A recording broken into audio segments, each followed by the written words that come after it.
allesammans! Idag är det dags för den lovade uppgraderingen av min PSU i min dator.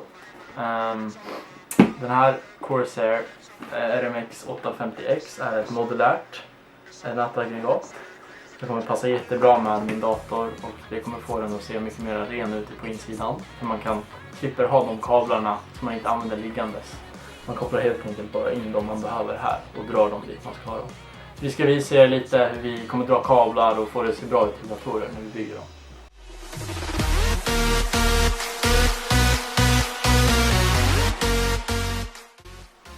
Okej, så det man måste börja med när man ska byta ut ett nätaggregat, det är att ta bort det gamla. Och det konsisterar av att dra ur alla kablar som sitter in i moderkortet och i hårddiskar och sånt.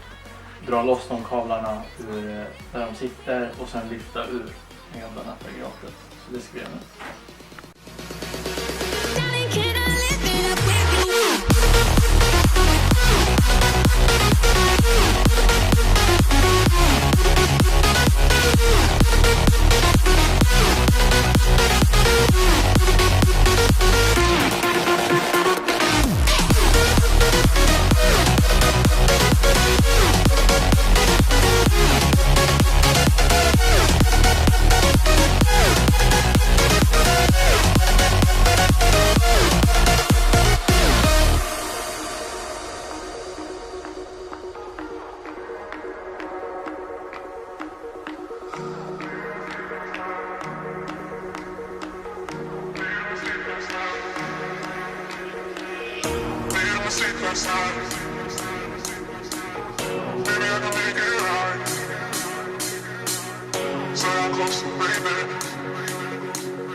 Ja, som ni kan se här då så har vi fått loss alla kablar från där de satt. Vi har tagit loss alla zip ties så att de inte sitter liksom fast. Och då har man alla kablar här. Så ska man dra ut dem genom det här hålet och dra loss CPU, eller vad säger jag? PSU, nätaggregatet ifrån där den är monterad med skruvar. Så. Living up, letting go, times we might feel compelled, looking down from the heights that we have built all by ourselves. And there is fear of the unknown, but we cannot lose control when we feel like the world is against us.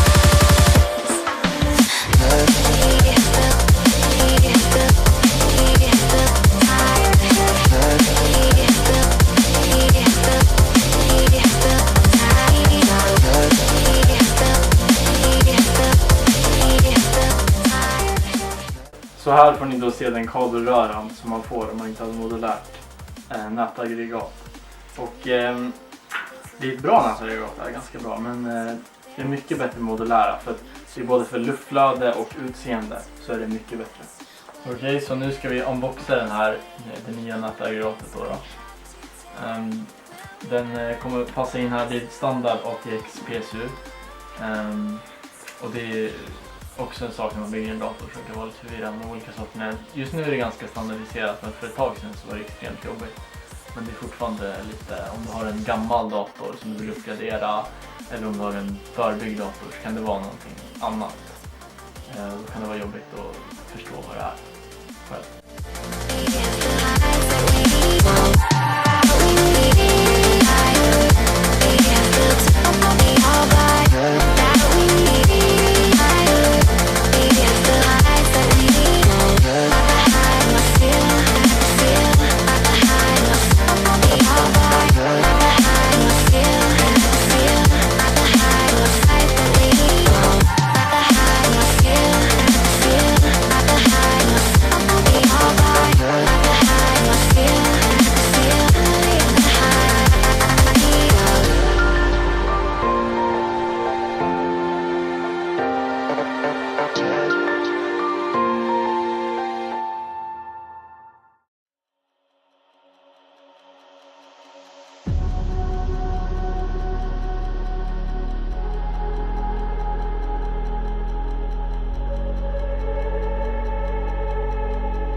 Okej, när man installerar ett nätaggregat ska man tänka på, om man har en fläkt, hur den ska sitta.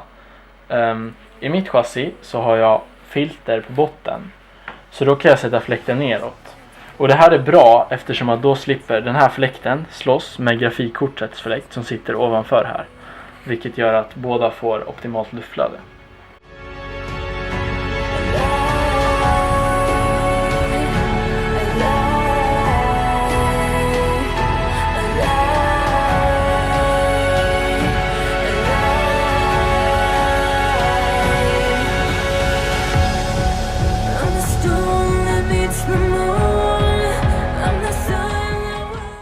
Så nu har vi monterat PSU:n inuti chassit och då är det dags att ta alla de här fina kablarna som man får med och koppla in dem där de ska kopplas in.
Så, nu har vi installerat det nya nätaggregatet och vi har fått igång den här datorn här. Det är inga problem med den alls, och det betyder att vi har gjort allting rätt.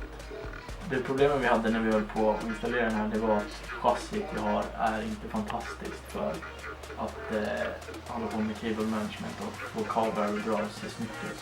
Så det var inte riktigt lika bra som vi ville. Men för prestanda så ska det inte vara någon fara eftersom kablarna är ur vägen. Det här är allt vi skulle göra i den här videon. Nästa video så ska vi överklocka, som ni ser här. Vi sitter i bioset här.